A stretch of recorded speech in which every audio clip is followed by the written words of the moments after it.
We live on a blue planet. The oceans cover 71% of the Earth's surface and 362 million square kilometres, or rather the ocean, because whilst humanity labels different areas as the Pacific or the Atlantic, etc., we only have one ocean, dotted with islands of land which, when big, we call continents. And whilst life on land lives on essentially a two-dimensional surface, life in the ocean lives through the depth of a water column, from metres to kilometres deep. So the ocean provides 95% of the habitat for life on Earth. There are substantial issues emerging for how humans use, sometimes abuse, and try to protect our ocean, with rapidly growing economic, political, scientific and cultural interest. As we rapidly expand our economic use and other activities across the ocean, this can only be done in an environmentally sound and socially just way, without dangerous political conflicts, if countries, regional groupings and global businesses work together with much better collaboration and compromise. Marine ecological expanses and fish populations are dynamically interconnected and pay no attention to political boundaries. Cooperation between states is integral to ocean economic activities and management because water circulation and human activities influence transcend the administrative borders we mark on our maps and make ocean spaces, whether international or national in jurisdiction, highly interconnected. Importantly, 2/3 of the ocean is the high seas, a global commons which belongs to no state, and it's here that we envisage much of our future expansion of the ocean economy will be. The ocean inspires us as a global society to put pressure on politicians for change. We're seeing this with progress on the Plastics Treaty, for example, inspired by iconic images of turtles entangled in plastics. The cooperation and advances we are seeing for a sustainable ocean give me hope that our ocean can be a rallying point for progress on the climate and broader sustainability challenges that we've so far struggled to coherently and effectively deliver. We love the ocean. We love coasts, lagoons, beaches and marine life. We love turtles, colourful fish and being by or in the sea. I love being in and around the ocean, whether tropical coral reef ecosystems in the Indian Ocean or freezing cold waters equally teeming with life around the coast of Scotland. And I can have a spontaneous, random conversation pretty much anywhere, in any walk of life, whether in a supermarket or at a football match, and people think this kind of stuff, saving the turtles and the coral reefs, is exciting and they care. The ocean captures public imagination. This matters because that engagement drives societal pressure on governments, on multinational bodies such as the United Nations, and on businesses to do better. The vastness of blue ocean seen from space masks an incredible diversity, from microscopic algae to the massive Atlantic blue whale, the largest animals on our planet, which can weigh up to 200 metric tons. There are incredibly varied patterns of productivity, ecology, activities and influence, which we need to much better consider and understand to effectively integrate complex spatial, ecological, economic and stakeholder considerations.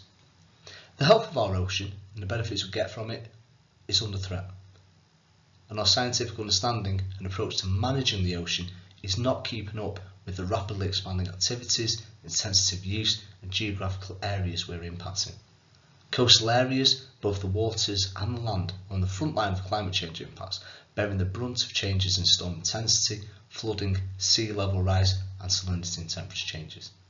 Think of iconic images of tiny low-lying sandy islands such as the Maldives, whose existence is threatened by human-driven climate change. Our blue planet is inspiring change in how we better protect our environment, and ecologists, marine biologists, economists, social scientists, policymakers and politicians are driving forward advances in knowledge, understanding and advocacy for better approaches. But we need the public to subject political rhetoric to scrutiny to make sure it delivers real action. The ocean captures people's imaginations from a young age. People care about sea turtles, about coral reefs. So many people, when I talk to the general public who might be working in any kind of job, from office work to retail, say, I always wanted to be a marine biologist when I was a kid. Public awareness and support for action to save our ocean matters because it has impact. Political leaders have surprisingly agreed to develop, during 2024, a legally binding treaty to address the issue of global plastic pollution. That's largely because of societal pressure rooted in campaigns to protect our ocean that use images such as turtles entangled in or eating plastic bags. As an issue, the impacts that plastic bags have on sea turtle populations is relatively minor, but importantly it provides an anchor and catalyst for the real action we need on effective coordination of management and control of activities for our ocean. A new biodiversity beyond national jurisdiction treaty, or simply the High Seas Treaty, has been agreed and is developing layers of improved governance structures to protect and research the little studied marine ecosystems of the 2/3 of the ocean that is the high seas, and which is under particular threat from emerging economic sectors such as deep sea mining. The ocean is the next frontier of expansion in human activities. Economic exploitation and societal awareness and public pressure will play a key role in holding political leaders and businesses to account for developing effective ways forward in managing what needs to be an environmentally sound and socially fair blue economy. Sustainability is everywhere in mainstream media and conversations. But what do we mean by sustainability or sustainable development? It is so much more than just environmental issues, so much more than solar panels and recycling. Sustainability is not just making side aspects of life green, it's fundamentally about how all of us live, work and prosper, or struggle on this one planet we share. Sustainability is global society attempting to reconcile economic growth and social progress with protection of the environment from damage or pollution, to conserve biodiversity and to counter climate change and its impacts. We can usefully visualise sustainable development as being three overlapping spheres of attention, of environmental, social and economic pillars in what we call the triple bottom line model. I would summarise sustainable development as three key principles. 1. Protection and enhancement of natural environments. 2. Social progress, improving well-being and equity in opportunities and outcomes. And 3. Economic development to increase people's livelihoods and society's wealth. 1992 was a pivotal year for humanity, taking on a shared vision for a cooperative, environmentally sound, socially fair and prosperous future. The Rio Earth Summit in Rio de Janeiro, Brazil, gave birth to the United Nations Framework Convention on Climate Change, under which we have had key milestones for taking climate action, such as the 2015 Paris Agreement for cuts in greenhouse gas emissions. We also established a global convention on biological diversity and a convention to combat desertification. The current global consensus amongst political leaders, governments, professors and leaders of civic society is encapsulated by the United Nations Agenda 2030, which sets out 17 Sustainable Development Goals, the SDGs, with visions of a future green economy that the world agreed in 2015 following the 20th anniversary Rio 2012 follow-up to the Earth Summit. From Rio 2012, the concept of a sustainable blue economy has become a rallying call for sustainable development in the ocean economy. Political visions of the blue economy heralded economic development of the ocean and coastal spaces, integrated in science-based management, protecting and enhancing ocean health, and aligned with delivery of equitable gains and improvements in well-being across society. Translation into practice, however, of triple bottom line principles has been limited because of the challenges in effectively valuing complex and subjective environmental and social parameters in comparison to the relatively easy quantification of economic productivity. This has meant social equity and environmental stewardship considerations have in practice remained subsidiary to rather than synergised with what's become a prime focus on economic development. Without changing course, this focus on economic development threatens not only the environment and human well-being, but the ocean's ability to sustain long-term productivity. Current patterns of ocean resource use, along with broader human impacts, threaten the natural capital and health of the ocean on which long-term sustainable growth depends. We need to make changes in how we manage ocean and coastal spaces and activities, addressing better environmental and social principles if we are to have an equitable and sustainable blue economy rather than an expanded and damaging ocean economy. The ocean needs to be considered together with the land for integrated planetary sustainability. Because the ocean economy is rooted in land-based populations, and land-based activities have substantial impact and influence on the marine environment, especially coastal waters. Climate change is driven by the use of fossil fuels on land, but the warming of the atmosphere warms the ocean, changes patterns of ocean circulation, affects oxygen levels vital to fish, and even acidifies the ocean as it absorbs carbon dioxide, which partially becomes carbonic acid. These climate impacts stress, disrupt and damage marine ecosystems around the world, from melting sea ice to the bleaching, death and collapse of coral reefs. Coastal activities change and pollute environments and the ocean-land interface. On islands, the connection of the land to coastal marine environments is obvious with spatial closeness and has led to the catchy term of ridge to reef, embracing integrated management from island centres, often hilly or mountainous, to the ocean. But river basins connect land even far from the coast, even the interiors of continents to the ocean, transporting land-based sources of pollution. Plastic pollution of marine environments is mostly terrestrial in origin and exported to the ocean by river systems. In commercial marine fisheries, 3/4 of species and 3/4 of catch weights are linked to river flows. These land-ocean interactions also need to be recognised as part of a three-way web interacting with drivers from global climate change, emphasising that blue economy approaches need to be integrated with long-term planetary change and whole planetary approaches to climate action and sustainable development. Headlines in the news and happy proclamations by politicians of millions of square kilometres more of ocean being protected can create the impression that we're making great progress in marine conservation. 30 by 30 has become a rallying call to protect 30% of our ocean by 2030 and provides a great focus to inspire action and drive forward change.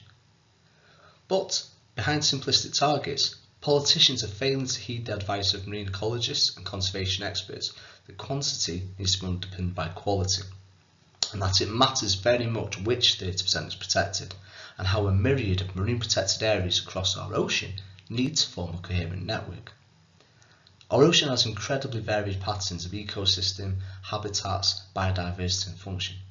Marine protected areas need to represent the very select locations of our ocean that matter for biodiversity conservation and ecological function. Marine protected areas are most needed in areas of high human impact and areas of high biodiversity and function, which tend to be around coasts. As a general principle, see our aim as a network of lots and lots of small marine protected areas, principally around coasts. Unfortunately, area-based coverage targets have misdirected efforts towards easily measurable outputs rather than fundamental aims of protecting a resilient and functional biosphere. There's been an increasing focus on establishment of very large marine protected areas, for example, often in remote parts of the mid-ocean that has little to a resilient and effective global ocean network, but are an easy way to leap towards targets. Remote marine protected areas are especially challenging to enforce any controls, so whilst having no official fishing, for example, are typically subjected to undocumented and uncontrolled impacts, including extensive illegal fishing, and effectively protected on paper only. Area-based targets also incentivise creative accounting approaches. We have seen around the world existing areas with fisheries management measures simply being relabelled as marine refuges so that they can be counted towards marine protected area targets. Even when the marine protected areas that politicians boast of are in locations that are well overseen, such as around the coast of the British Isles, we need to look beyond the protected area label and be critical of what designation actually means in practice. 97% of British marine protected areas, for example, are subject to bottom trawling for seafood, including bottom dwelling fish and shelled creatures such as scallops. What value can we really place in a marine protected area in which it's okay to drag nets or other fishing gear along the seafloor with seriously damaging impacts?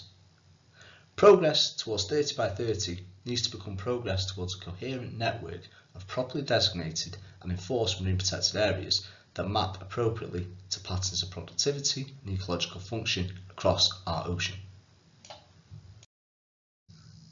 The ocean has become a focus for visions of a sustainable future on our blue planet.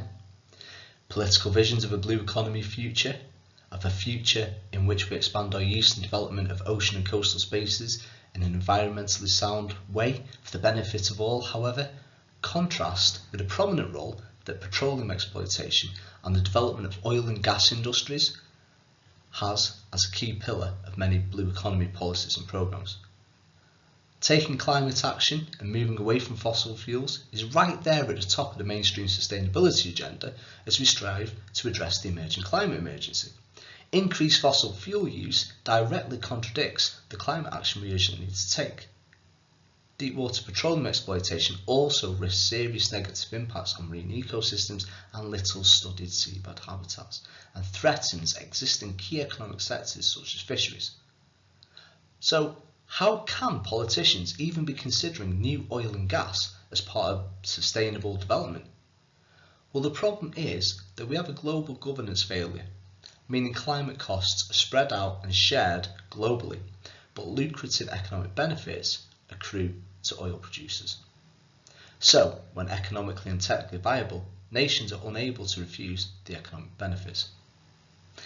Even if credible and equivalent financial mechanisms were proposed to keep oil and gas in the ground, political considerations also make it unlikely a state would not develop a national petroleum industry for the security and reliability of independent wealth, take control of its own development path, and not be constrained by narrower external geopolitical agendas and conditional aid. That's where we are, so environmental and sustainability advocates need to figure out how we deal with the challenge. As it stands, nations that have deep sea, oil and gas will develop those industries, and it does little good to simply say environmental risks and direct contradictions with climate action mean petroleum should not happen. So how can we engage and minimise the damage? Or even make short-term petroleum actually work for long-term climate action? Well, what matters for effective climate action is reducing the cumulative total of greenhouse gas emissions across the journey to an envisaged zero carbon society.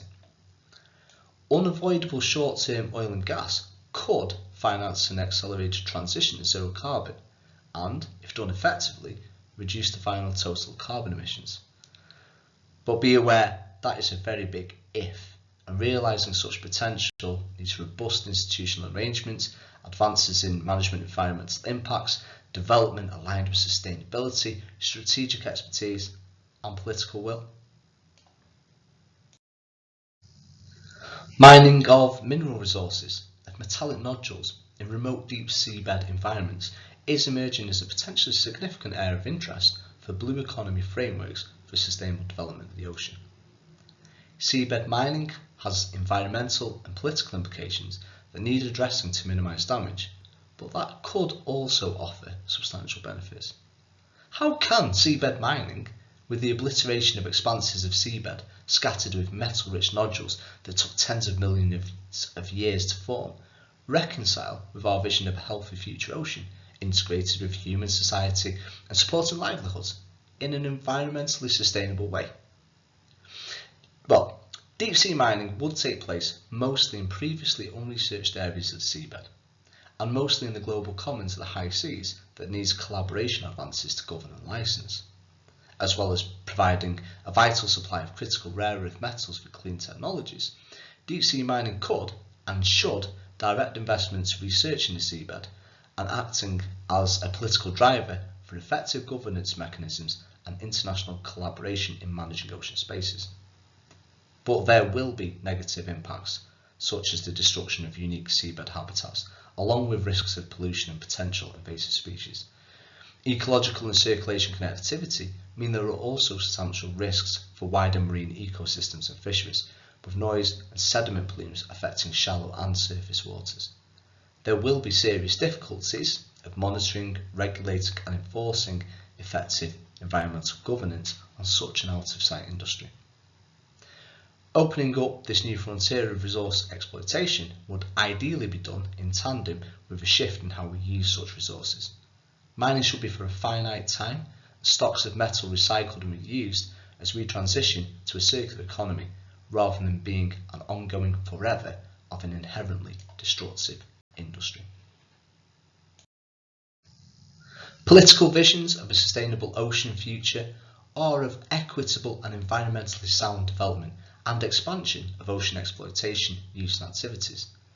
But progress towards the ideal of an equitable and sustainable blue economy has not kept pace with expanding use and increasing negative environmental impacts. Advancement of scientific understanding and of legislation, policy and frameworks to mitigate environmental impacts and to promote benefit sharing between people, communities and nations is not keeping up with the expansion and diversification of economic activities. Delivery of actions also has complex synergistic, antagonistic and additive interactions with other actions and with competing impacts across different goals, with different considerations for environmental resilience, social well-being and economic progress. Concepts of the blue economy remain debated, with echo chambers of misunderstanding and multiple parties with conflicting values and interests, and that makes progress cognitively and politically complicated and challenging.